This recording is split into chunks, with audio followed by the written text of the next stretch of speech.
இன்னைக்கு ஒரு டாலரோட மதிப்பு 89 ரூபாய் 60 பைசா. ஒருவேளை ஒரு டாலரோட மதிப்பு 100 ரூபாய் தொட்டா ஒரு காமன் மேனுக்கு என்ன டிஃப்ரென்ஸ் மேக் பண்ணுன்னு லெட் மீ டெல் யூ. என்னதான் இந்தியாவிலேருந்து சில பொருட்களை ஏற்றுமதி செஞ்சாலும் நம்ம இறக்குமதி செய்கிற பொருட்கள் தான் அதிகம். Like oil, gold, electronics. And இந்த பொருட்களை நம்ம டாலர் கொடுத்து தான் வாங்கி ஆகணும்.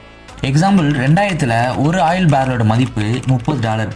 அண்ட் அப்போது ஒரு டாலரோட மதிப்பு வெறும் 43 ரூபா தான். ஸோ ஒரு ஆயில் பேரல் வாங்க சராசரியாக 1290 ரூபா இருந்தால் போதுமானதாக இருந்தது. அண்ட் டுடே 2025 ஒரு ஆயில் பேரலோட மதிப்பு $73. இன்ஃப்ளேஷன், அதாவது பணவீக்கம் அதிகமாக டாலரோட மதிப்பு இன்க்ரீஸ் ஆகி இன்னைக்கு 89 ரூபா 60 பைசாவை தொட்டிருக்கு. ஸோ இன்னைக்கு மதிப்படி ஒரு ஆயில் பேரல் வாங்க நமக்கு 6540 ரூபா வேணும். அண்ட் ஃபியூச்சரில் டாலரோட மதிப்பு 100 ரூபாயை தொட்டாலே ஒரு பேரல் வாங்க 7300 ரூபா நமக்கு வேணும். ஸோ ருப்பியோட மதிப்பு குறைஞ்சா இறக்குமதி எக்ஸ்பென்சிவ் அதிகமாகும்.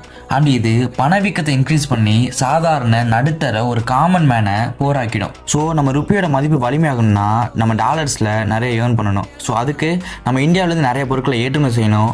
ஆர் இந்தியாவுக்கு வெளில இருக்க நாடுகளிலிருந்து நிறைய இன்வெஸ்ட்மெண்ட்டை கொண்டு வரணும். அதுக்கு இந்தியன் கவர்மெண்டோட full support is very important. So இது மாதிரி இன்ட்ரெஸ்டிங் அண்ட் இன்ஃபர்மேட்டிவ் கண்டென்ட்டுக்கு you may just follow Madhusudhanan. Thank you.